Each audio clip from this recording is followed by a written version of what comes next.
Bonjour, bonjour. Bonjour à tous.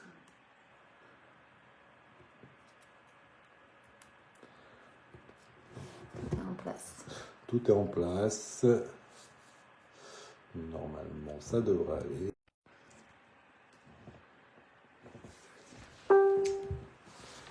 Voilà, on va commenter notre vidéo, mais c'est pas la bonne. C'est pas grave. Voilà. Vous avez commenté, mais non, c'est pas la bonne. J'y regarde toute la mauvaise. C'est merveilleux. C'est pas grave, on l'a supprimera tout à l'heure. Et voilà, c'est la plaisir, hein. C'est la teuf. Bon, regardez l'autre vidéo. Hein. Piège. C'était le piège.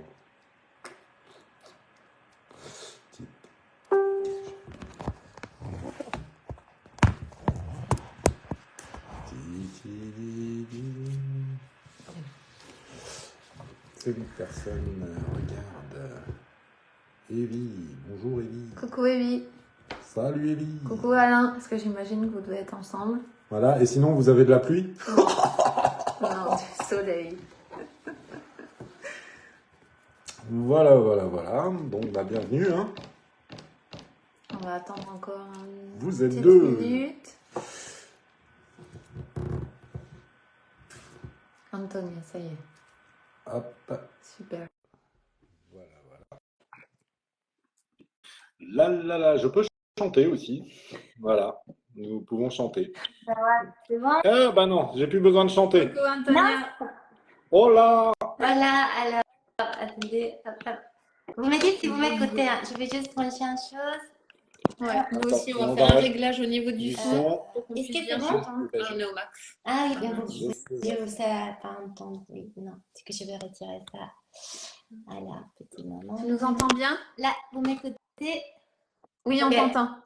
Très bien, je vais changer ça. Hop. Ya. Ya. Ok.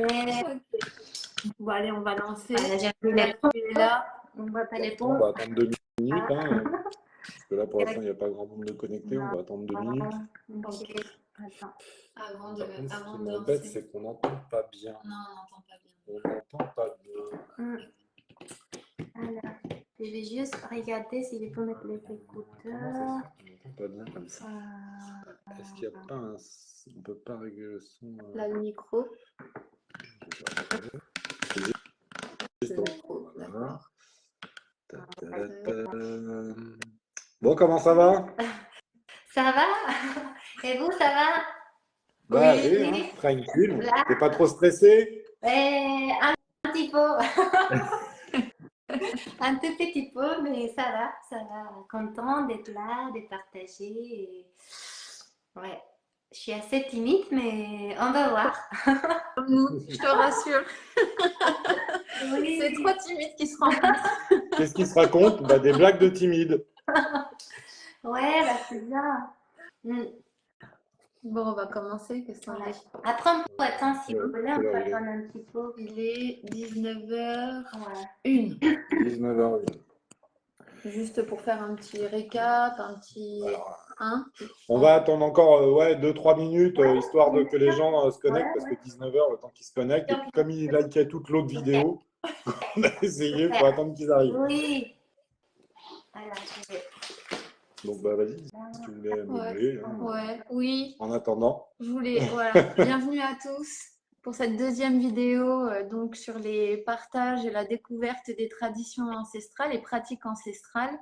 Lors de la première vidéo, nous avions eu le plaisir de rencontrer Avelina Rogel, qui nous a partagé son histoire, son parcours en tant que guérisseuse, mais aussi, et parmi d'autres choses, gardienne des terres sacrées et des traditions ancestrales andines. On tient encore à la remercier vivement pour cette rencontre, pour son partage, ses partages, et aussi pour ses messages du cœur, ces messages unificateurs et engagés. On a malheureusement eu des problèmes techniques et on n'a pas pu rencontrer, rencontrer, oui, parce que nous aussi, on ne le connaît pas, Dario Itza.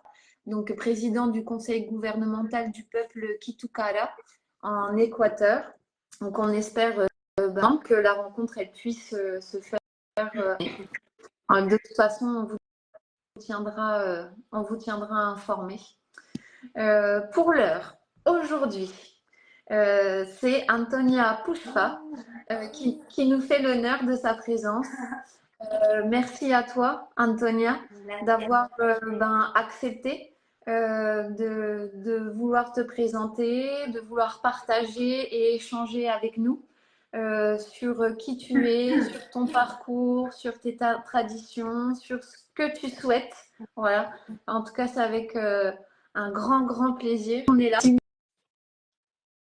Et le fait que voilà, on ne soit pas très alerte dans ce genre d'exercice. Toujours un plaisir de pouvoir voilà, échanger et faire pouvoir connaître des traditions comme la tienne. Merci. Gracias. Il y a Alex qui est en train de... Oui, vous inquiétez, parce que le son est vraiment pas bon pour nous. Mais là, il est meilleur. Hein. Vraiment, on l'entend bien mieux. Je vais essayer de connecter sur l'enceinte. LG1, mais non, c'est pas ça. Boom 2. On l'entendait vraiment mieux. Ouais.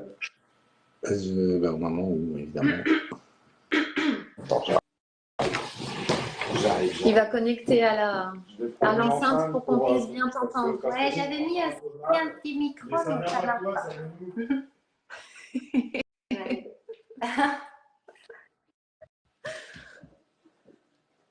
Je vois juste, voilà, je vous vois plus. C'est triste.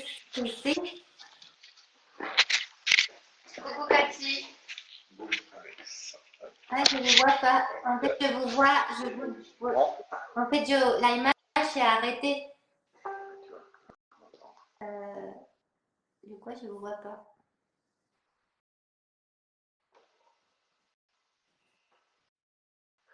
Vas-y. Ah, mais là, je vous vois. Je voyais pas. Voilà, c'est nickel. Ouais, c'est parfait. C'est beaucoup mieux. Muy bien. Muy bien. Muy bien. Hola, ¿qué tal? Muy bien, bien, ¿y tú? Bien. En español. Bon. Eh ben, on va pouvoir y aller. Ouais. Maintenant qu'on t'entend bien. Attends, je vous entends pas très bien, mais je vais m'écouter. Là, je vous entends. Toi, tu nous entends pas très bien? Je vous entendais mieux avant, mais c'est pas grave, hein. Ça va aller. Ah oui, peut-être. Non, mais c'est bon, je vous entends, pas de problème. D'accord. Attends, on va faire un petit test. Est-ce que tout le monde entend bien Antonia et nous entend bien nous? Donc Ouais. ceux qui sont connectés, si vous pouvez répondre, s'il vous plaît. Merci. Je vois pas. Aïe. Je vais regarder moi en même temps.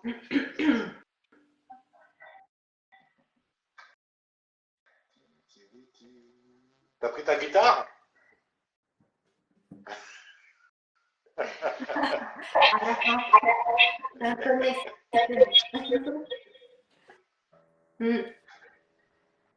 Je vous sens. Attendez pas un peu l'écho. Non, c'est bon. Là, c'est bien. C'est bon, tout le monde entend bien. Tout le monde entend. Mais pourquoi je ne vois pas les commentaires? Oui, je les vois du coup. Donc, Ok. c'est bon. Bon, On peut y aller. On va faire comme voilà. Bon, allez, c'est parti. Alors, Antonia, qui es-tu? D'où viens-tu? Quoi? Qui? C'est quoi? Je disais, ce qui serait cool, ce serait que tu te présentes un petit peu. D'accord. Qui tu es, ce que tu fais, déjà d'où tu viens. D'accord. Quelle est ta tradition? Quelles sont tes pratiques? D'accord. Comme tu le sens. Bien. Bonjour, je m'appelle Antonia et je viens de Mexique. Alors, Mexique, il est grand, donc il y a plusieurs traditions, et il y a plusieurs ethnies, il y a plusieurs dialectes, et puis avec l'évolution de l'histoire, en fait, il y a des mélanges. Moi, je viens d'une tradition métisse. Et ma famille faisait moitié du temps à Mexico, moitié du temps dans un petit village qui est à côté des pyramides de Teotihuacan qui s'appelle Acolman. Et la plupart de la tradition qui est là, c'est une tradition métisse qui est beaucoup en lien avec tout ce qui est la culture mexica, la culture aztèque.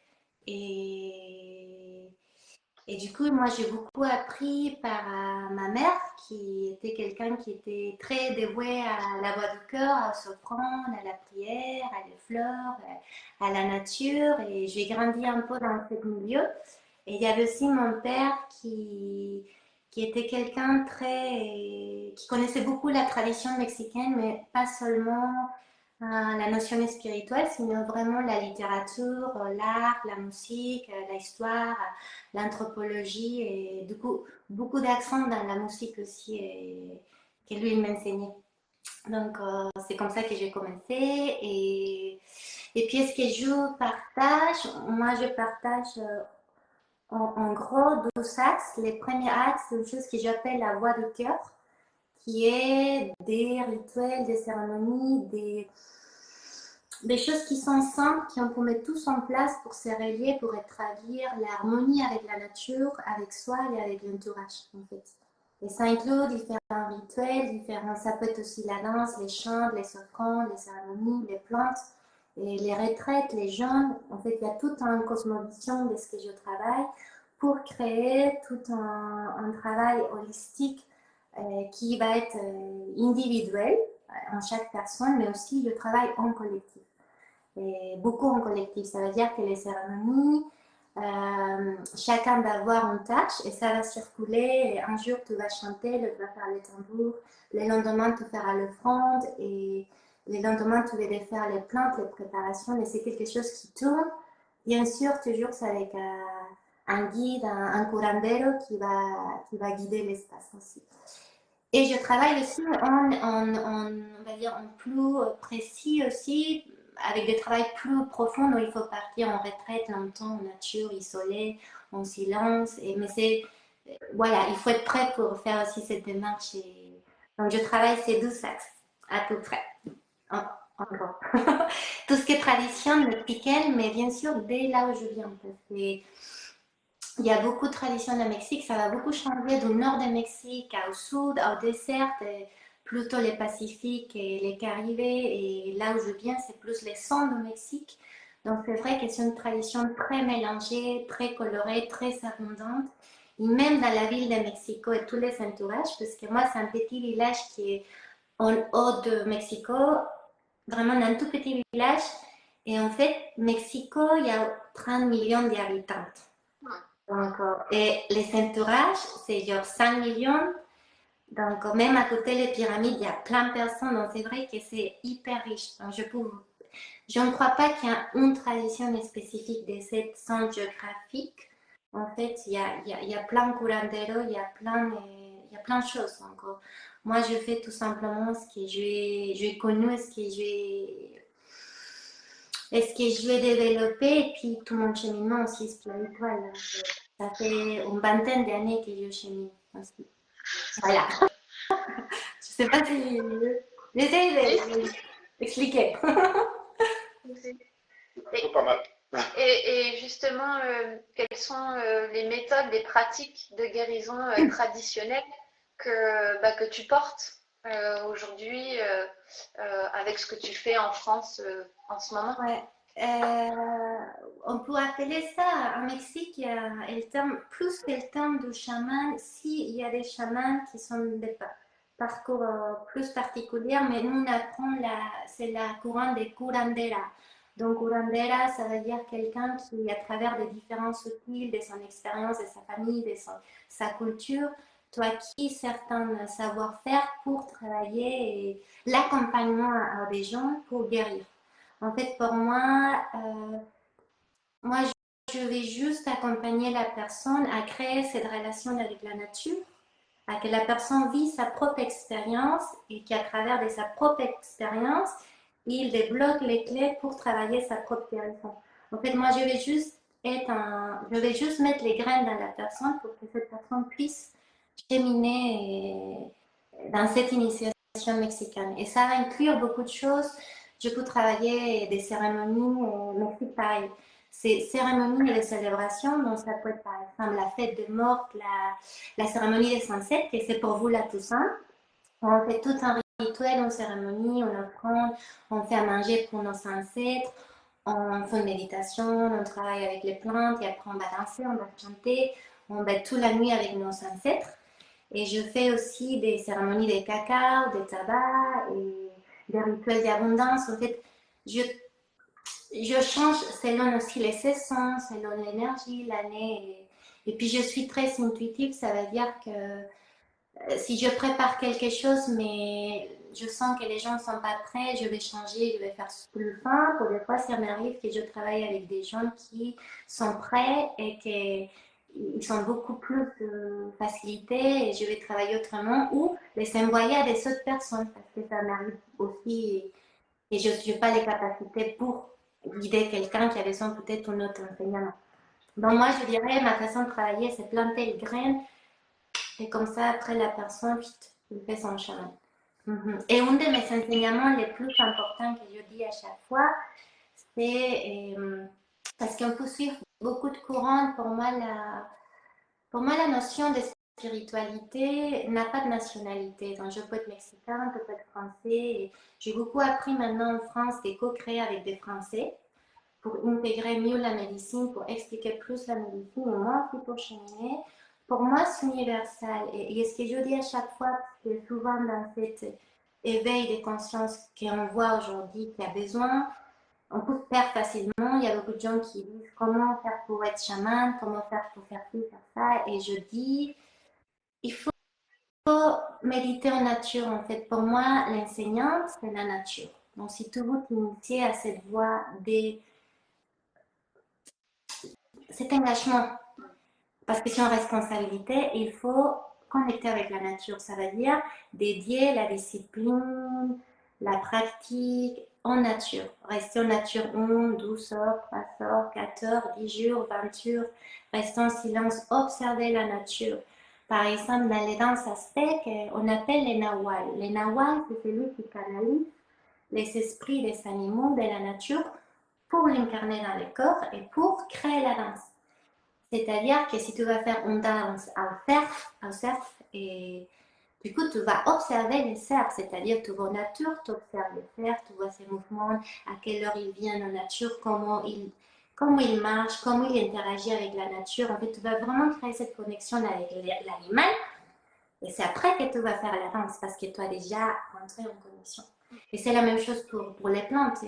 Donc pour moi, l'enseignement, c'est la nature. Au-delà de quelle tradition tu veux utiliser, si tu ne crées pas cette relation des disciplines aussi et des cadres, pour moi, le chamanisme, c'est tant intuitif qu'ancré. Il faut les deux se mélanger. Voilà. Je ne sais pas si ça répond à la question. J'essaie de me concentrer parce que d'habitude, C'est complètement. je parle. Et le dénominateur commun de toutes les traditions, Oui. c'est finalement, voilà, tu as une base, mais après, chacun devient l'acteur de sa propre guérison, comme tu as dit, et se connecter, la meilleure enseignante, à Terre-Mère et à Perciel, voilà, et de se laisser guider. Et si, ça répond parfaitement à ma question. Et du coup, alors dans tout ce que tu disais, est-ce que tu peux détailler un peu plus tout ce que tu proposes? Pas toutes les médecines que tu travailles, par exemple, les plantes, quelles plantes tu travailles, je sais pas, j'ai cérémonie cacao, il y avait la danse aztèque. Oui, alors Exactement, comment ça agit, je ne sais pas si on peut dire comme ça, mais c'est quoi l'axe de travail sur les différentes cérémonies? Moi, parce que c'est pas évident à juste mettre dans un cadre ce que je fais. Pour moi, c'est une philosophie de vie. Ça veut dire que si tu vas t'engager à la pratique méchique, à la pratique de la tradition que je porte, en fait, il va inclure différents axes. Donc, ça va être des cérémonies, ça va être des offrandes, ça va être des méditations en nature, ça va être aussi des plantes comme le cacao, mais ça va dépendre, par exemple, s'il y a quelqu'un qui est très blessé à niveau du cœur, qui a besoin de travailler le féminin, ça va être le travail avec la rose, Et s'il y a quelqu'un qui a besoin de travailler plus son énergie masculine, c'est avec le travail avec les taras. Il y a des bains de plantes, il y a des jambes, les jambes qui n'est pas forcément conseillé à tout le monde. Donc, je ne peux pas dire que je propose une seule chose. Comment dire ce que je propose? C'est une question qui est... Ah, comment je peux le définir? Pour moi, c'est même pas que des cérémonies, en fait. C'est...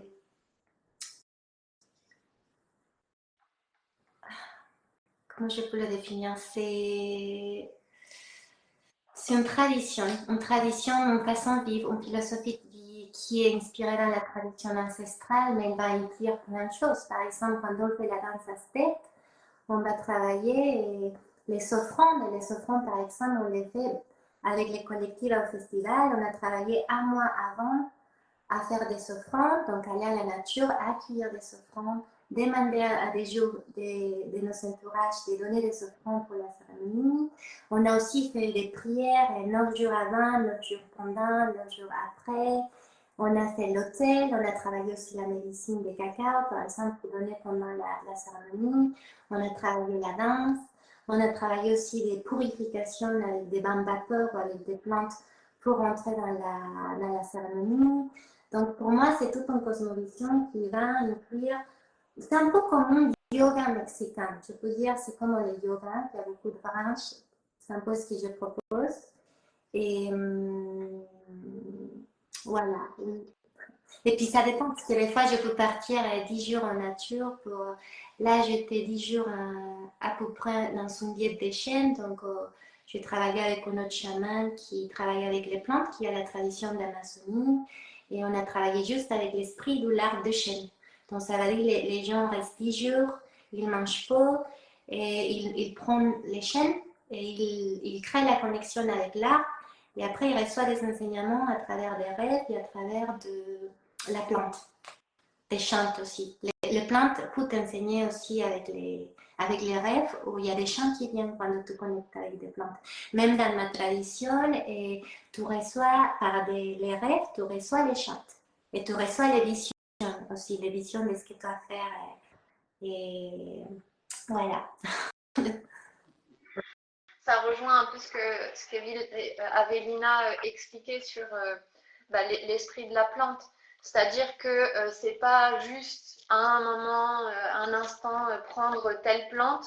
Il y a autour tout un travail de connexion, tout un travail d'harmonisation, de lien au travers des offrandes, au travers d'une mise en condition, voilà. C'est pas juste là à l'instant T, je bois le cacao et basta. Non. En fait, Dans la matière. En fait, c'est ce que j'essaie de transmettre beaucoup parce que c'est vrai que dans cette notion de développement personnel, d'ouvrir à la notion spirituelle, c'est facile de se perdre. Ça veut dire que les plantes, c'est des esprits.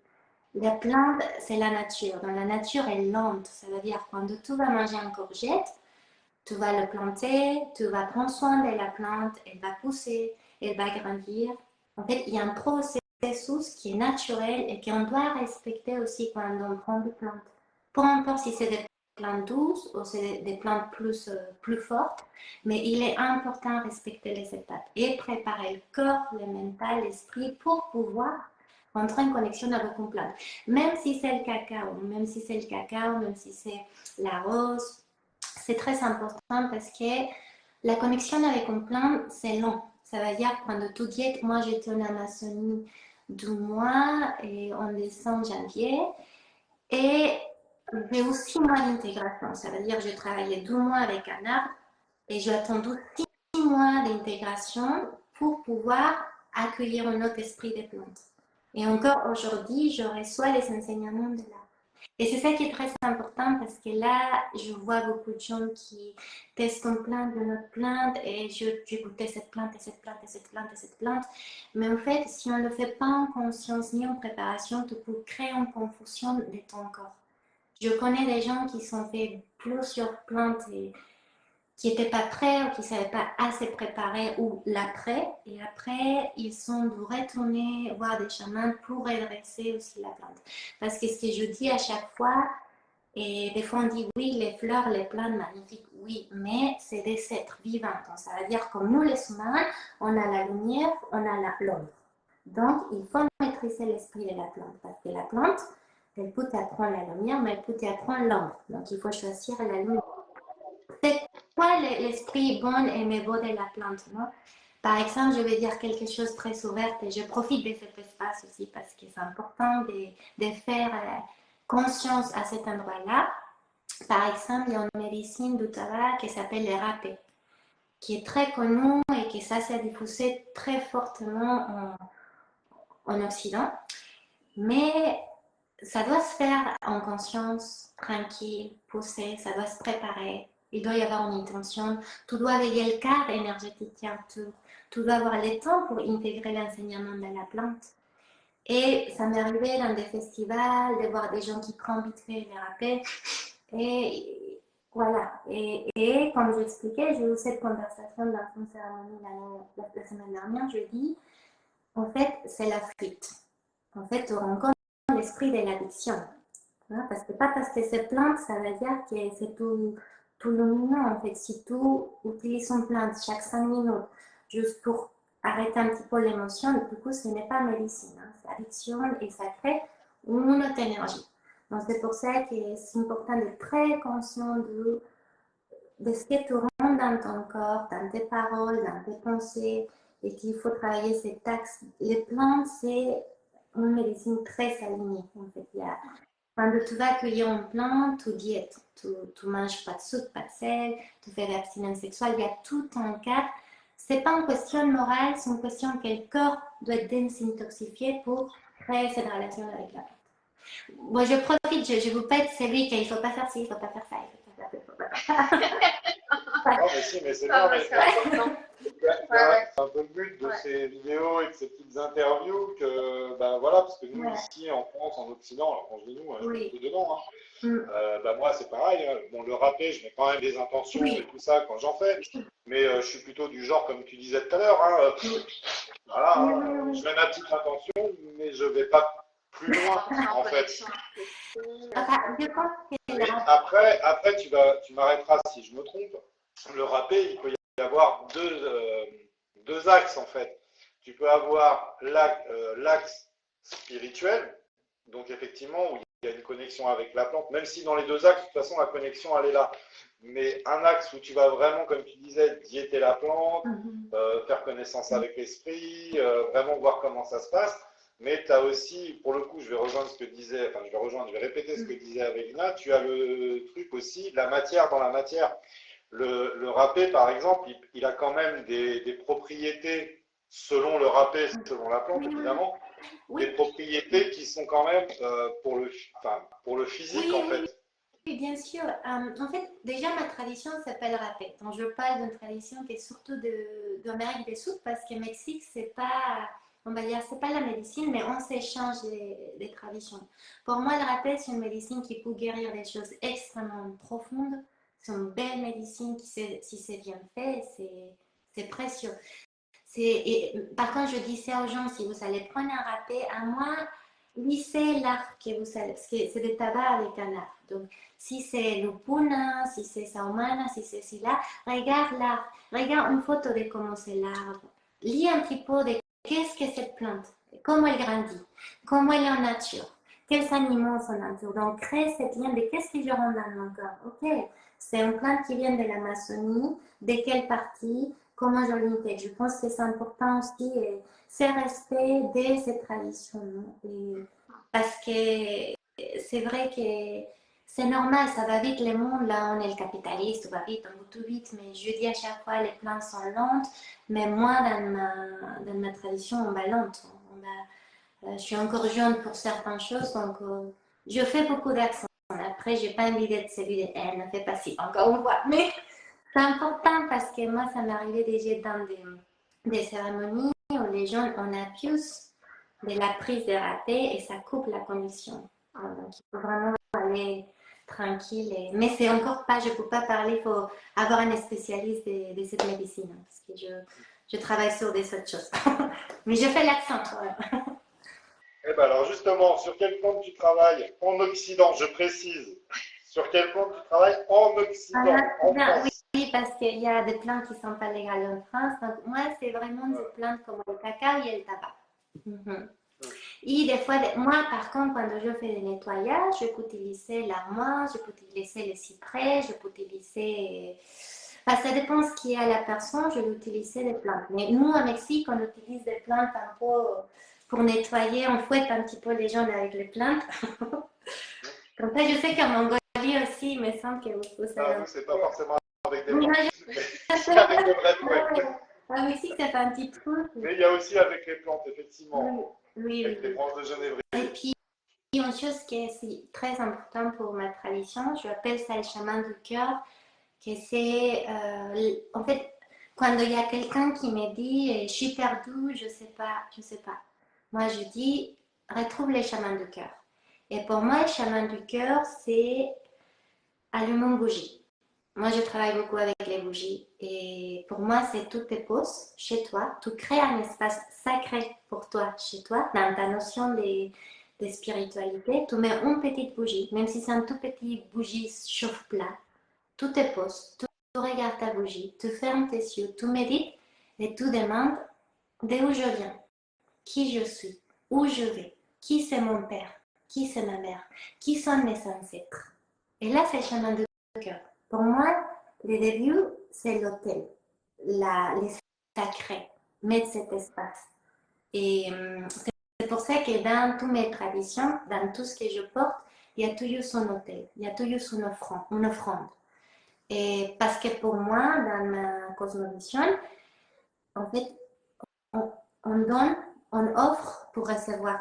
C'est pour ça qu'on fait des grandes offrandes, parce que pour nous, c'est une façon d'honorer, de faire cette offrande pour après recevoir. Pareil, quand on va prendre les cacao, on fait une offrande, on crée cette connexion avec la plante, on demande la permission, on demande sa guidance, on demande sa médecine. Et après, elle nous donne sa médecine à travers de rêves, les jours d'après, etc. Mais pour moi, c'est une des bases, l'offrande de l'hôtel. Et c'était rigolo au Festival du Cœur de Sacré. Beaucoup de gens sont rigolés. Parce qu'on était avec les collectifs, on était 6 filles avec Yann-Marc, un garçon. Merci Yann-Marc, si tu es en train de regarder, parce qu'il a eu la passion. Avec 6 filles. Et on a mené beaucoup d'offrandes. On a fait une tente que d'offrandes. Mais il a plu, il fallait amener les offrandes jusqu'à la cérémonie. Donc, mais c'est aussi, pour moi, c'est aussi les travail spirituel parce qu'à Mexique, quand on va faire une danse, des fois, on amène au nord de la montagne, on amène les campements, la nourriture, les offrandes, et on va tous ensemble. Et ça fait aussi partie du travail jusqu'à la cérémonie. Donc là, on a fait super bien l'exercice en France et j'étais super touchée parce que j'ai vu que la Bretagne, ils dansent. Hein, la Bretagne, ils sont le flow, ils sont bien dansés, il y a l'énergie, il y a vraiment quelque chose de très. C'était magnifique voir les gens danser. Je ne crois pas à ça que tout le monde dit que les Français ne savent pas danser. C'est pas vrai. Ils savent très bien danser. Moi, je vais rebondir parce que là, tu viens de parler des personnes qui t'accompagnent. Et ça me permet en même temps de poser une question. Donc, tu as une association, tu es cofondatrice de l'association Equanimity. Et moi, ma question, c'est comment est-ce que tu es venue au yoga? Parce que cette association, elle est voilà, autour du yoga. Il y a plein d'autres choses. Voilà, et je vous invite à aller voir la page web de l'association Equanimity. Et moi, ma question pour toi, c'est comment est-ce que tu en es venu au yoga? Alors, je t'ai entendu tout à l'heure parler du yoga mexicain. Est-ce que du coup, tu peux nous en parler? Bon, oui, en fait, je suis cofondatrice d'une association depuis 12 ans et sur ça, j'ai un projet qui s'appelle La Voix du Cœur, que c'est tous mes traditions ancestrales, avec les collectifs. Parce que moi, mon pays me manquait beaucoup. Là, maintenant, c'est plus difficile d'aller, après la mort de mon père, c'est plus difficile d'aller. Donc, j'ai retrouvé des femmes médecines qui veulent donner son graine et on co-crée ensemble. Donc, c'est magnifique parce qu'ils m'enseignent. Il y a des choses, on pourrait parler de ça, hein, parce que les Mexicains, on a une façon de faire. Allez, on y va, on n'y pense pas, on note pas. Allez, on y va fond. Et elle me disait, non, non, mais il faut expliquer. C'est la France. Et moi, j'étais, non, mais on fait comme ci, comme ça. Et, non, il faut faire une liste. J'étais, ah, ok, une liste, une liste. Non. La liste, c'était très bien. Mais en tout cas, j'adore, en fait, pour moi, j'adore cette fraternité des cultures.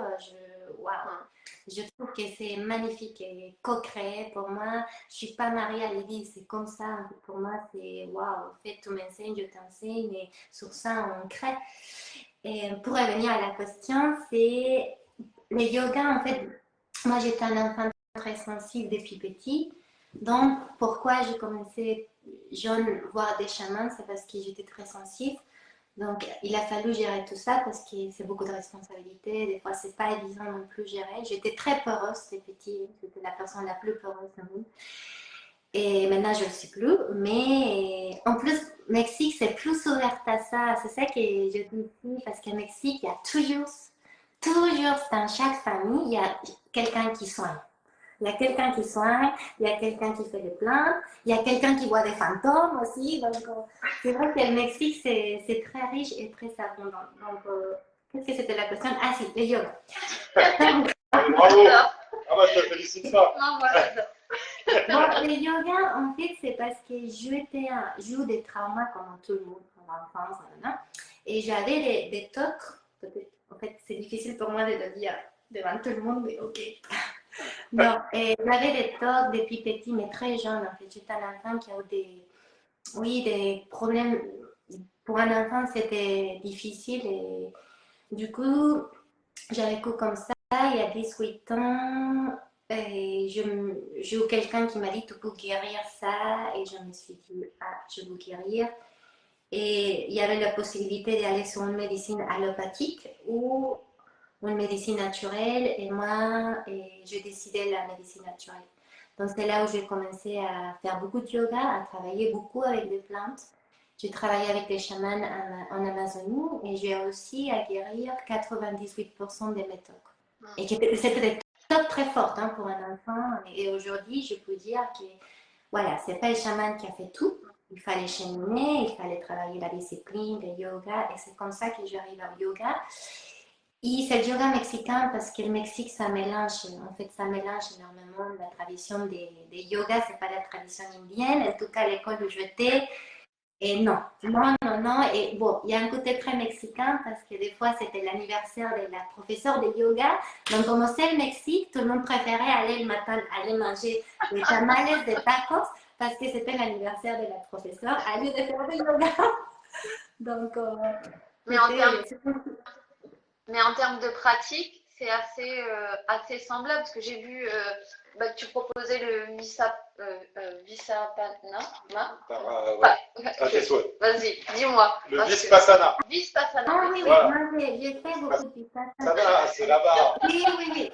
Moi, en fait, j'ai fait cette école, c'est une école très sérieuse parce que c'est 8 ans pour les premiers niveaux et tu t'élèves à 6 heures matin, donc à 6 heures, et tu médites, après tu fais un bain à la fois et tu pries et après tu fais du yoga. Et c'est de lundi à dimanche, tu as juste un jour de repos. Donc au début, j'ai commencé comme ça, j'ai fait avec ma maman. Bon, ma maman, elle est pas très souple, mais elle a beaucoup de cœur, donc elle venait avec moi le faire. Donc, c'est une école très traditionnelle de yoga. Et après, je suis partie dans des agents de yoga, longtemps pour trouver des réponses. Et beaucoup de vipassana. Je fais beaucoup de vipassana. Beaucoup de retraites vipassana en Mexique, en France.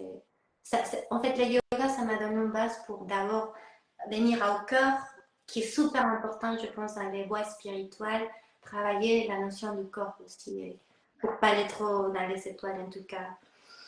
Donc, tu es riche de tous ces outils-là, quoi. Oui. Voilà.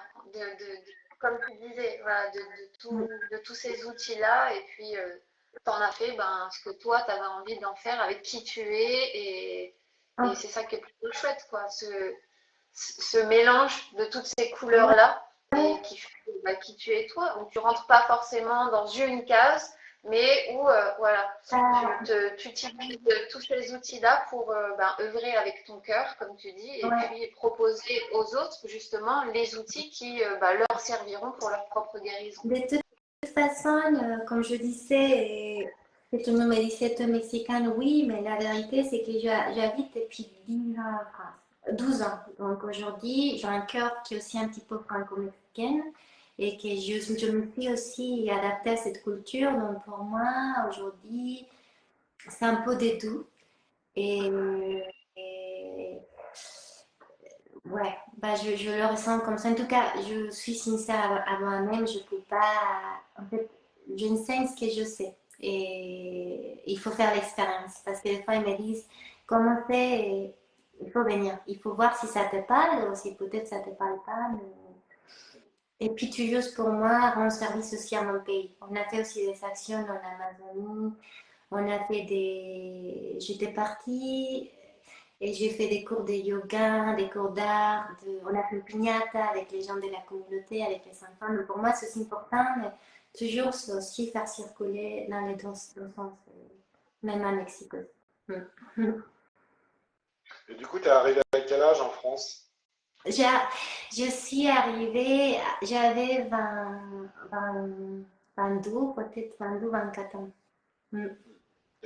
Et ça n'a pas été trop compliqué justement de t'adapter Et, à la culture, au mode de vie, ben, enfin. en fait, alors, je veux juste rebondir sur une petite chose que vous m'avez demandé avant, qui c'est important.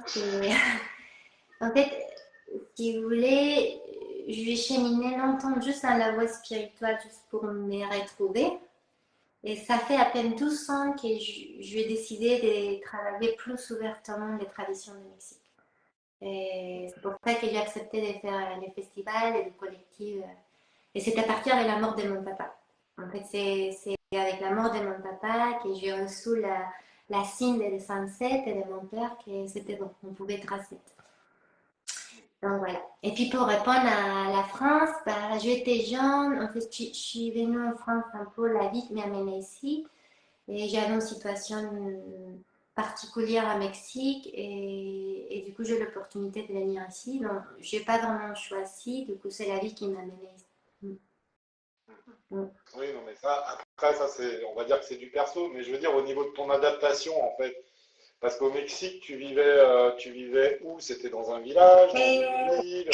bah, je faisais la moitié de la semaine en ville parce que là, il y avait l'école où on pouvait étudier. Et après, tout ce qui est le week-end et les vacances, on était à Colman, qui c'est un petit village, c'est un tout petit village. Et maintenant, ma famille, ma mère, elle habite à ce petit village. Et du coup, je suis partie parce qu'à Mexique, bon, je vais dire pourquoi, parce que c'est important aussi. Je vais pas. Non, non, non, mais t'es pas obligé, Non, c'est perso, en c'est fait, pas grave, ça. c'est que.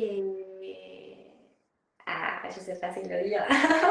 Non, c'est qu'à Non, parce que Mexique, c'est un pays quand même où il y a beaucoup de non, mais violence. te sens pas obligé. Te sens pas obligé. C'était juste, moi, ce que je veux juste savoir, c'est si ça n'a pas été trop dur de t'adapter du Mexique à la France.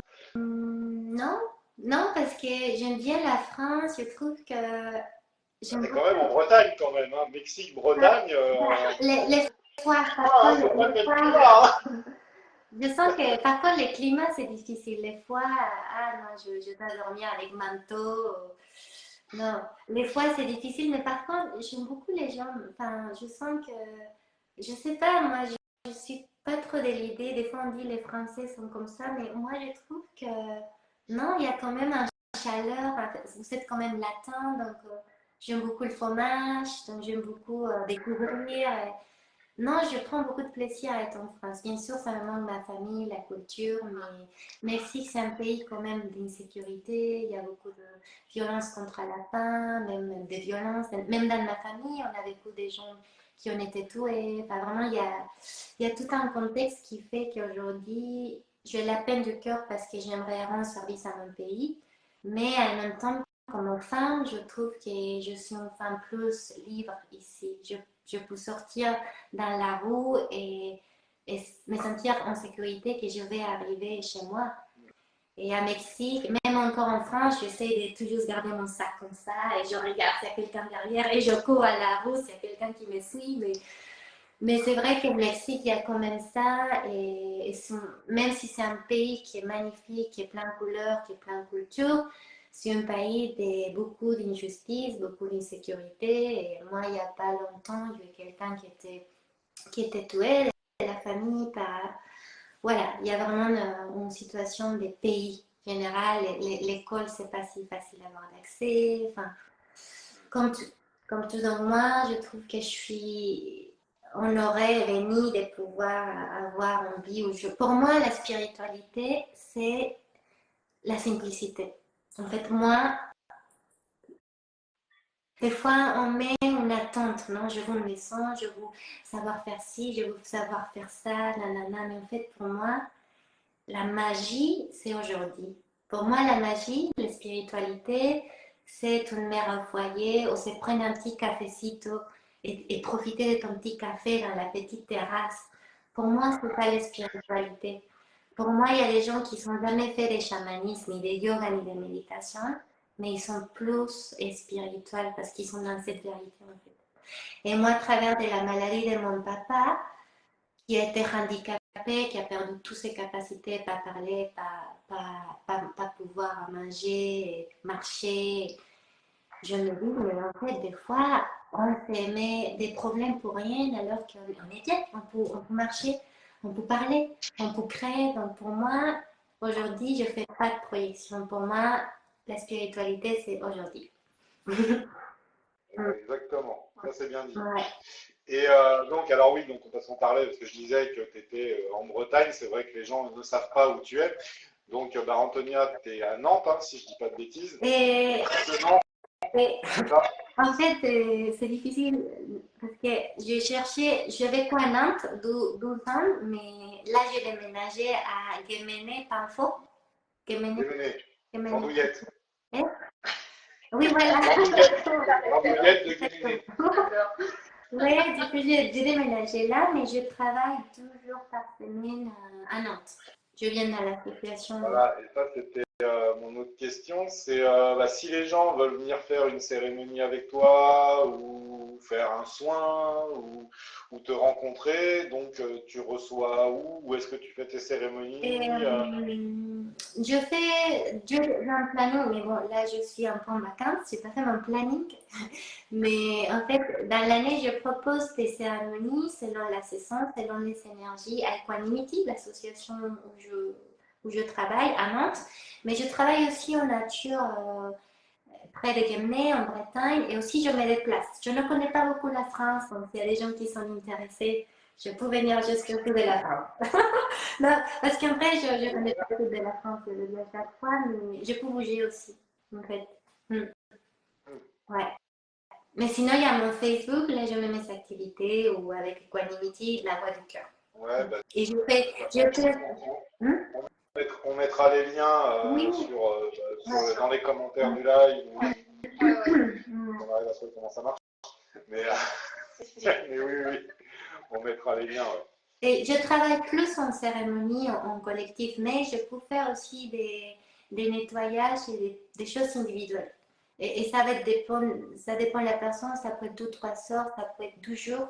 J'aime bien travailler, euh, enfin, des fois en longueur, parce que des fois il faut aller couche par couche, donc ça dépend de la personne, je vais proposer des choses. Par exemple, il y a quelques jours, j'ai un couple qui s'est séparé, qui avait envie de faire toute une cérémonie pour couper les liens, pour pardonner. Du coup, on a travaillé 12 jours. Et on a eu le caca, on a eu le tabac, on a fait une diète, on a fait des offrandes, on a fait tout un rituel aussi pour couper les liens.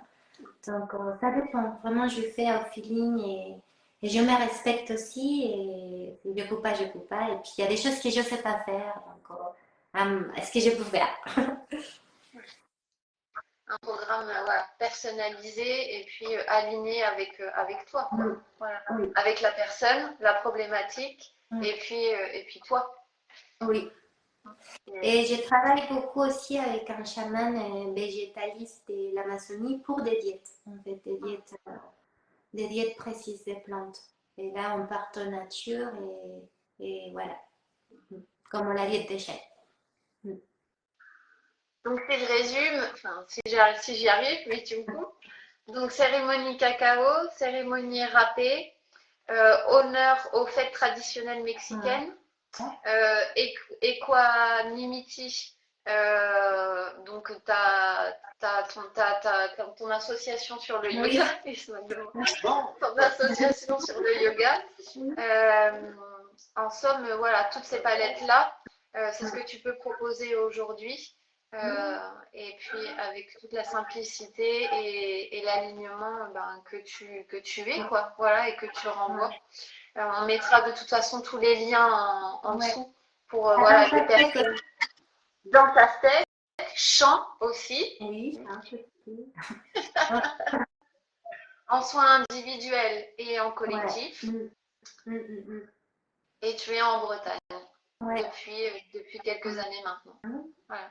Et je fais beaucoup de transmissions, des initiations et des transmissions de la tradition mexicaine, aztèque. Donc, qui inclut les chants, les tambours, les danses, les offrandes, c'est une cosmovision. En fait, on pourrait parler des sœurs, mais voilà. En gros, c'est ça. Les râpés, c'est pas forcément mon... Je travaille avec les tabacs, plus les tabacs, mais les râpés, je fais selon l'énergie. D'accord. Et le tabac, tu travailles sous quelle forme avec le tabac? Le tabac, c'est plus on souffle, on chante les tabacs et après on le souffle dans la personne. En fait, pour nettoyer, pour refermer, ça dépend ce que la personne doit travailler. Ouais. Ça dépend, il faut venir. Justement, quel conseil tu donnerais aux personnes qui souhaitent venir explorer tes pratiques? Alors moi, ce que je dis à chaque fois, c'est en fait, soyez comme un enfant, venez comme si vous ne connaissez rien. Soyez dégoûtante. Pour moi, il faut être dégoûtante toute la vie. C'est le meilleur. Même dans les yogas, j'ai vu que tu es plus heureux quand tu es dégoûtant. Parce que tu te poses pas de questions. En fait, comme tu ne connais rien, en fait, tout est magnifique. Ah waouh, oh, j'arrive, oh super. En fait, tu es dans un monde magique. Et dès que tu commences à avoir des connaissances, ah, c'est pas comme si, ah non, ah, c'est le professeur, ah, c'est tapis de yoga. Donc, tu commences avec toutes ces constructions, qu'est-ce que l'ego, qu'est-ce que l'illusion. Pour moi, et soyez un enfant, venez et juste découvrir. Et je pense qu'il faut voir la vie comme ça. Pour moi, plus tu connais, plus tu te rends compte qu'en fait, tu sais rien. Tu n'as rien en comparaison du cosmos et c'est juste l'illusion. Et comme je dis à chaque fois, je vais dire ma phrase philosophique de Mexique, créée par Antonia Puchat. Attention, attends. La première. Non, la première, pour moi, c'est la vie, c'est comment.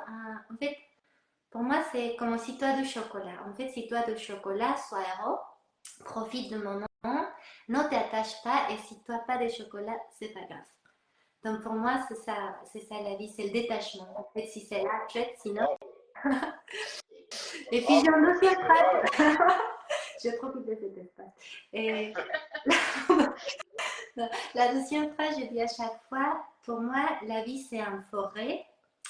Donc, si tout est sans perdu, tu as juste à fermer tes yeux.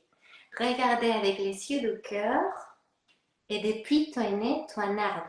Donc, quand tu regardes avec les yeux du cœur, tu trouveras ton arbre qui est au même endroit de la forêt. Ah!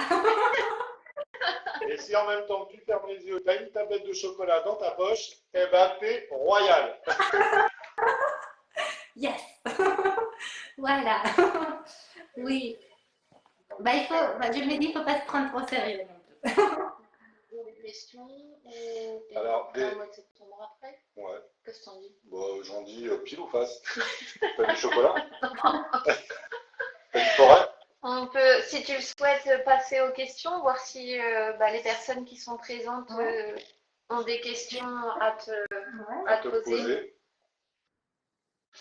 Voilà. Alors c'est normal, hein, on attend un peu parce qu'il y a un décalage. D'accord, oui. Voilà.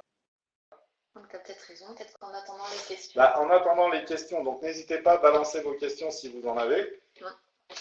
Donc là, alors pour les Auxerrois, pas que pour les Auxerrois, mais principalement pour les Auxerrois, Antonia viendra normalement nous voir le week-end du 22-23 septembre. Enfin, c'est le week-end du 23 septembre. Un programme aujourd'hui à définir encore, hein, mais en tout cas, elle sera là. Donc voilà, donc pour moi, voilà. Vous pourrez la voir si vous n'avez pas la possibilité de vous déplacer en Bretagne, vous avez envie de vivre Une cérémonie caca. voilà, ce qu'elle proposera, parce que bon, j'ai vu qu'elle avait un beau panel, hein, on en a déjà discuté un peu avant, donc on verra ce qu'on mettra en place et comment on mettra en place, mais voilà. Donc vous avez déjà une date, vous n'avez pas de programme, mais vous avez déjà une date. Yes. Toujours pas de questions? Pas de questions, apparemment. Okay. Bon, pour patienter pour les questions, tu veux pas sortir un peu ta guitare et nous faire un petit chant? Ok. Bien. Voilà. Cathy qui dit youpi. Voilà. Ça y est. Si elle dit youpi parce que tu vas venir ou si elle dit youpi parce que tu vas chanter. Je ne sais pas trop. Les deux, certainement. Je vais mettre la pole dancing. Alors,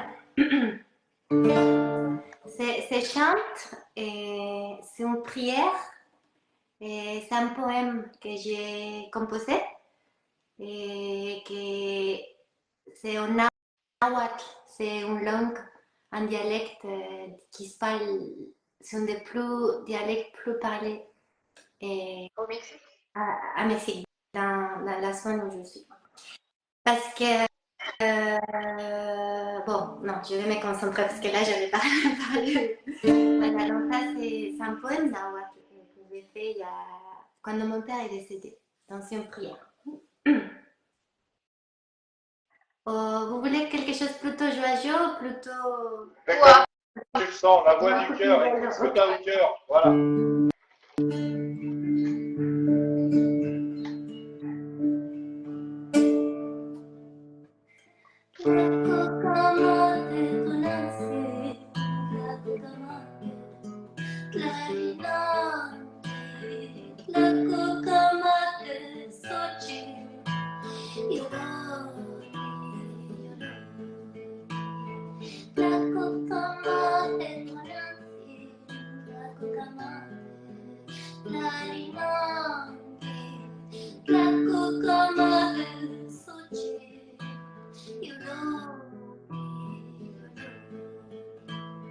Gracias, Madre Tierra, gracias, Virgencita, gracias, florecita, corazón, corazoncito.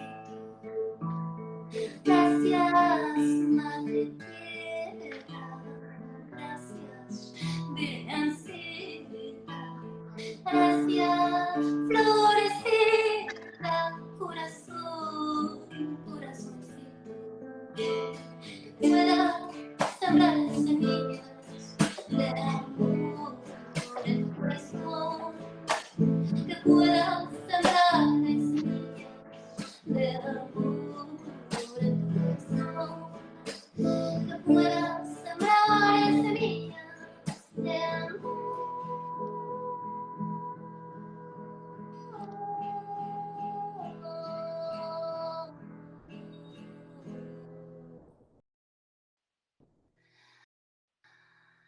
En tu corazón.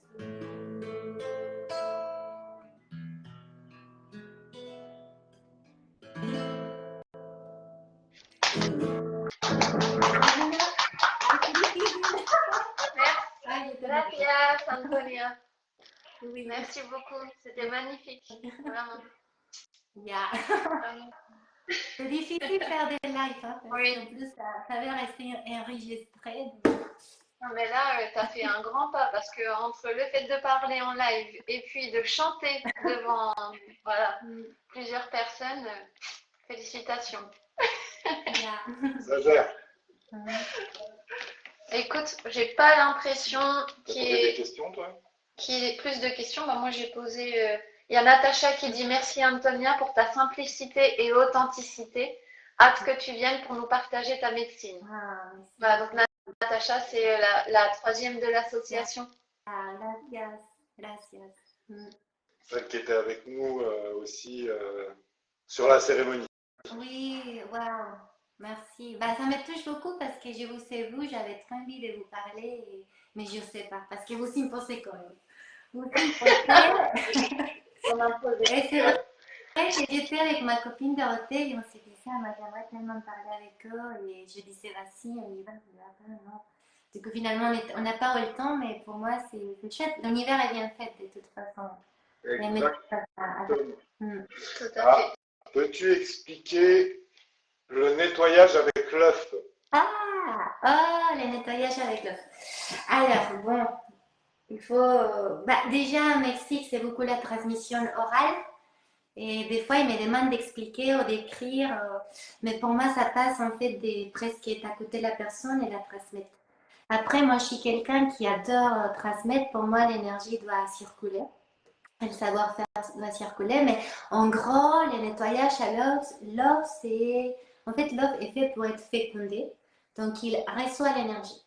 Donc, quand tu as mal à la tête, quand tu as mal à ventre, quand tu as une énergie un petit peu lourde qui est autour, du coup, on va mettre des plantes ou des fois, je fais des préparations avec l'alcool.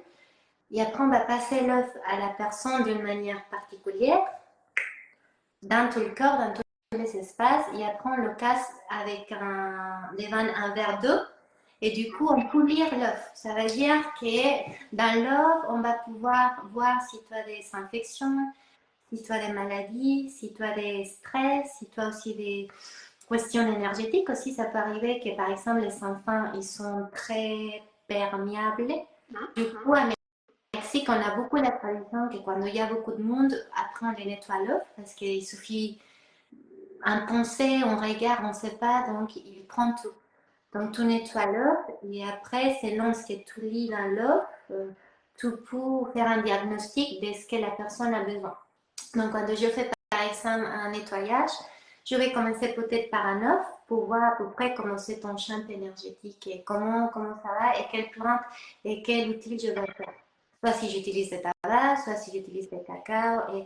Mais c'est flagrant parce que par exemple, quelqu'un qui va avoir beaucoup la pensée qui est très mentale, il y a beaucoup d'émotions et peut-être pas des pensées très positives.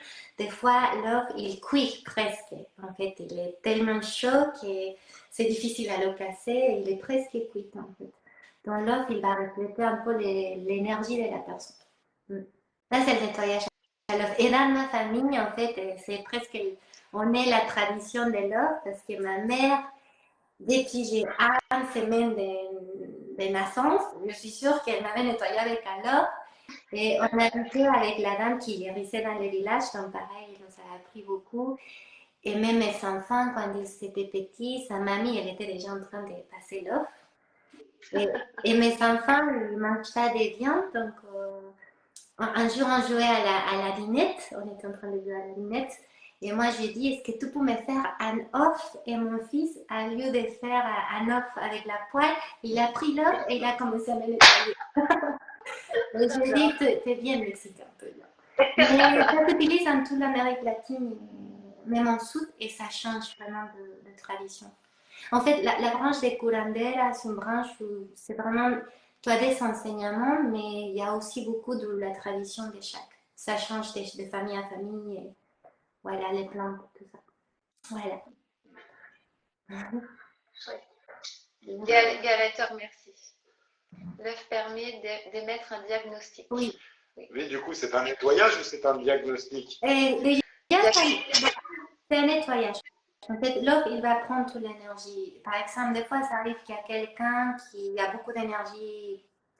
Bah, moi, c'est le terme particulier, mais quand il y a des énergies très fortes en magie, l'œuf, il casse. Quand tout nettoie la personne, pouf, il y a l'œuf qui casse. Donc là, il faudrait faire un œuf. Il fait un diagnostic, il absorbe l'énergie, mais là, le curandero va dire cette personne, il ne s'occupe pas l'œuf, il faut passer un tabac, il faut lui donner peut-être une plante, il faut le faire 3 jours, il faut le faire un bain de pirul, un bain de ruda, un bain de lavanda ou les 3. Des fois, il y a des bains pour nettoyer. En fait, l'œuf, elle va donner une photo et tu vois qu'il est OK, tu vois qu'est-ce que tu vas mettre à la personne. Et des fois, ça m'arrive de faire 3 jours. Ouais. Et donc, oui, c'est pas forcément, parce que par exemple, là, on parle de cas extrêmes, hein, mais si par exemple, c'est de la magie, ou un sort, ou ce qu'on peut appeler magie noire, etc., l'œuvre, il va te l'indiquer, mais ce ne sera pas suffisant. Il y aura un travail Non, supplémentaire à faire. non, voilà. Par exemple, quand il y a des magies, des fois, il y a clairement des boules noires qui se font dans l'œuf. Et non, l'œuf, ça ne va pas assez. Et quand c'est ça, il faut faire de tabac. Il faut faire... Moi, j'utilise beaucoup aussi la médecine de l'Amazonie, comme les cicaros, qui sont super pour nettoyer. Et ça dépend. Pour moi, c'est des couches, en fait. Il y a des guérisseurs qui, dans son sol foie, ils arrivent à tout faire. Moi, je pense que des fois, ça dépend, c'est par couche. Ça dépend ce que tu portes. Mais un truc de magie, non, ça ne sert à passer. Ouais, il y a un plus gros travail. Et moi, je travaille beaucoup dans les rêves. Ça veut dire que si je vois un patient, quelqu'un, on va faire un travail. Et quand je fais appel à l'esprit du tabac, je vais attendre la nuit. Et si ma nuit, j'ai des rêves, et dans mes rêves, je vois si c'est bon ou c'est pas bon. Si c'est pas bon, il faut nettoyer. Et pour moi, c'est les rêves. Et à Mexique aussi, il y a beaucoup les rêves qui vont indiquer quel chaman, quelle énergie, même quelle plante. Des fois, dans mes rêves, moi, j'avais un petit peu mal à vendre le jour.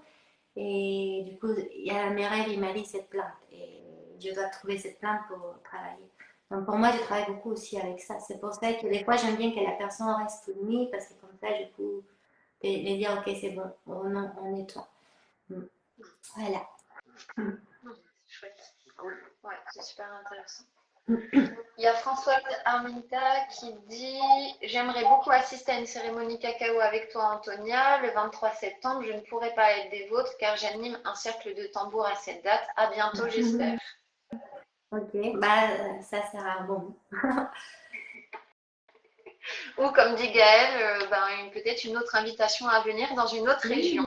Bien sûr, moi je suis partant de rencontrer la France, donc avec plaisir, grand plaisir de bouger, de partager, de transmettre en fait. Pour moi, c'est important ce que je disais au festival, c'est je sème les graines et après vous récoltez les fruits et à vous de ressemer les graines. Donc cette médecine, je la partage et on peut la faire. Moi, je enseigne certaines choses qui c'est simple. Après, il y a certaines choses où je répète. Pour certains chamans de plantes, il faut aller avec un chaman. Moi, je connais un chaman qui a 65 ans. Donc, maintenant, il faut transmettre cette médecine. Mais pour les plantes, des fois, c'est 2, 3, 4, 5, 10, 20 ans pour travailler avec certaines plantes. Mais certaines choses comme l'off, ça, c'est facile. Il faut s'entraîner juste. Ah, bah, c'est cool ça. C'est cool. Moi, ça me rappelle que pour plein de choses, une des vertus et que je n'ai pas encore acquise, c'est la patience. Parce que entre la connexion avec l'esprit de la plante que l'on va prendre, entre la transmission, il faut, comme tu l'as dit, expérimenter, il faut tout un processus. Donc, c'est cette fameuse patience qui parfois m'énerve, mais en même temps, c'est une vertu qu'on a tout au long de notre vie. Et je te remercie. Ouais. C'est une belle piqûre de rappel. Ouais. Voilà. Parce qu'en fait, on reste juste dans beaucoup de gens partent sur cette idée des sensations. Et il faut pas. Une chose, c'est la sensation qui va te provoquer une plainte qui va être ponctuelle.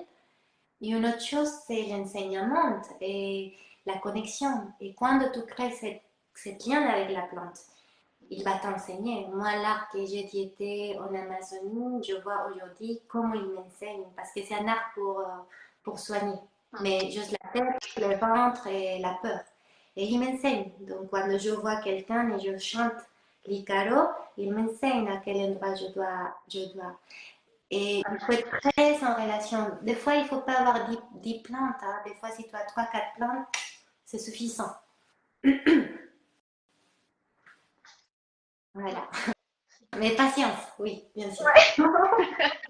Que j'ai pas. Déjà, on va patienter jusqu'au 23 septembre pour te voir, hein, puis prendre un apéro, parce que Oui, on va commencer par l'apéro. Hein. Ah oui, il faut être Ça, c'est la tradition auxerroise. Hein. À peu près partout, il n'y a que la boisson qui change. Il y a Hélène Jogva, à qui je fais un gros bisou, qui dit: C'est très intéressant. Non, elle dit c'est passionnant. C'est passionnant, pardon. Non, mais alors moi, parce que je suis trop contente. Super, merci. Vanessa, bonsoir. Bon, j'ai l'impression qu'il n'y a plus trop de questions. Questions, Voilà, tout le monde est dans les remerciements pour ce moment et nous aussi. On te remercie, Antonia, pour cet agréable moment, cet échange, d'avoir pris du temps pour nous tous, d'avoir véhiculé cette énergie en même temps dans la simplicité mais pétillante. Et merci pour ton chant qui, voilà, moi personnellement, m'a beaucoup touchée. Et puis à très vite, vraiment. Est-ce Ça que, va. est-ce que vous voulez une autre petite chante ou pas? Allez, vas-y. Allez, En fait, je le fais parce que en fait, c'est une chanson que j'ai fait à mon père et j'aimerais bien la chanter. Même si je suis timide. Je chante juste un petit morceau et comme ça, on clôture le Ce qui te chante fait plaisir. ce que tu as envie. Vraiment. Arrête de t'excuser d'être là. Oui, c'est vrai. Chante ce Ah, que t'as envie. ouais. Mais comme ça, parce que c'est mon papa qui m'a amené à cette chamade. Donc, c'est facile. Ça s'appelle El Colibri. Et le colibri, bah, c'est le colibri.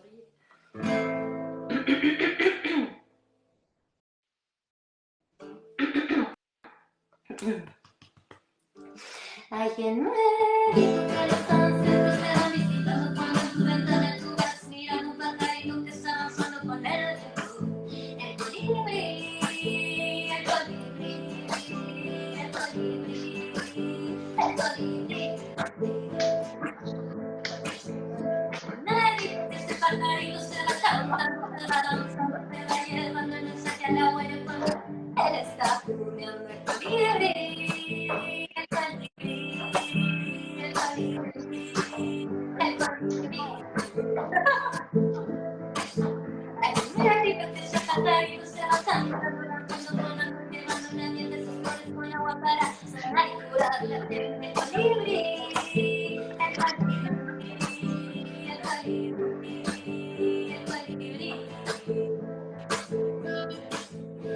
México, que ese pajarito se va cantando, danzando, volando, limpiando, curando, sanando con la madre tierra, la sabe cura de la Pachamama. Elle a un peu tout chanté. El colibrí, el colibrí, el colibrí, el colibrí, el colibrí, el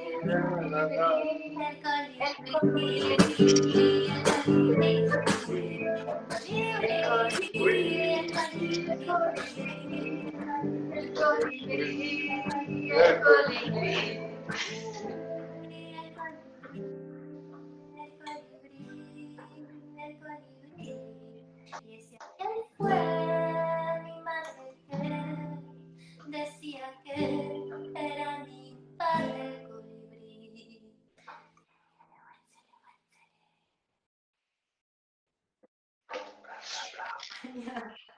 Gracias, Antonia. Llevo cantando que no se payaso. Qu'est-ce qu'elle a dit? On s'écoutera après et on verra si c'est chouette ou pas. Bah oui. Mais au pire, c'est pas grave, on a passé un très bon moment et c'est ça l'essentiel. Vraiment. Super, merci à vous.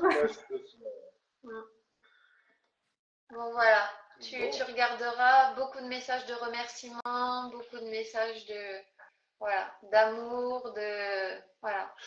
Donc, merci pour toi, Antonia, merci.